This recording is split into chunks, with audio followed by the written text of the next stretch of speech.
Expect कर रहे थे कि प्राइम मिनिस्टर आएंगे और सदन में बोलेंगे, क्योंकि हमारे पास भी कुछ मुद्दे थे। क्योंकि बनारस में जो किस तरह से मरने करने का घाट को जो ध्वस्त किया गया है बुलडोजर चला के, और जिस तरह अहिल्याबाई होलकर जी की प्रतिमा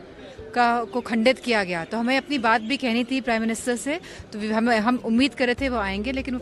संसद में नहीं मौजूद रहे। आज कह रहे हैं कि विपक्ष का आचरण ठीक नहीं है सदन में, जिस तरह से सदन को बाधित कर रही हैं आप लोग सरकार। मैं समझती हूँ जिस तरह भारतीय जनता पार्टी के सांसद बोलते हैं और जिस भाषा शैली का प्रयोग करते हैं और जिस तरह खुद होम मिनिस्टर जिस टोन में ऑपोजिशन से बात करते हैं, उनको बिठाते हैं, तो ये दिखाता है कि किसकी भाषा शैली और किसकी बॉडी लैंग्वेज अच्छी है। और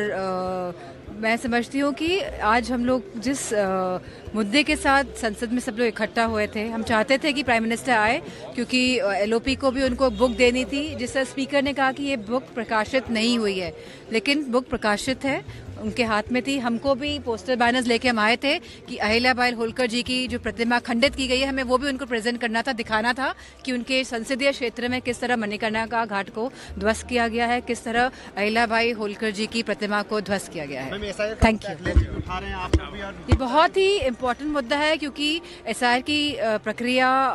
वेस्ट बंगाल में भी चल रही है, वहाँ चुनाव भी बहुत नजदीक है और बहुत ही सेंसिटिव है। क्योंकि जिस तरह से इलेक्शन कमीशन काम कर रही है और वो नहीं चाहती है कि डेमोक्रेटिक सेटअप इंडिया में रहे, वो कहीं ना कहीं इस साजिश में लगे हुए हैं कि कॉन्स्टिट्यूंसी वाइज असेंबली की